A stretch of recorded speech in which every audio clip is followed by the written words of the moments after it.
अमरावतीत महापालिका निवडणुकीच्या पार्श्वभूमीवर सत्ताधारी पक्षाकडून मतदारांना पैसे व किराणा वाटप केले जाण्याची शक्यता असल्याचा गंभीर आरोप काँग्रेस खासदार बळवंत वानखेडे यांनी केला आहे। मागील नगरपरिषद निवडणुकीत असे प्रकार घडल्याचा दाखला देत शेवटच्या दिवशी आमिषांचे वाटप होऊ शकते असे ते म्हणाले।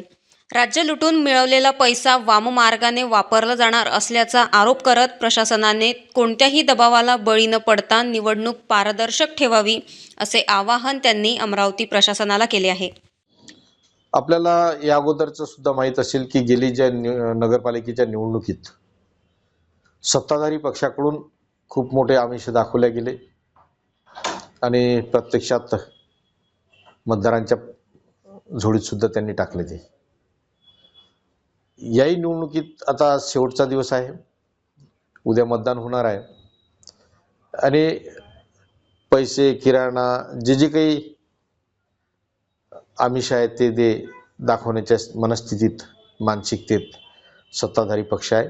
कारण त्यांना हे केल्याशिवाय निवडणुका जिंकता येणार नाही। पूर्ण राज्य लुटलेलं आहे आणि तो पैसा आता अशा वाम मार्गाने ते लोकशाही मूल्य तुळवण्यासाठी ते वापरणारच आहे।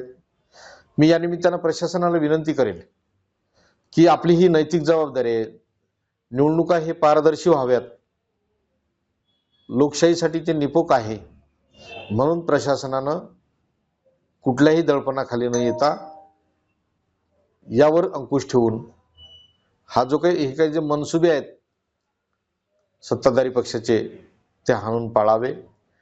ती आपली नैतिक जबाबदारी आहे, ती आपण नैतिक जबाबदारी येणाऱ्या काळात पार पाडावी अशी मी प्रशासनाला सांगेल।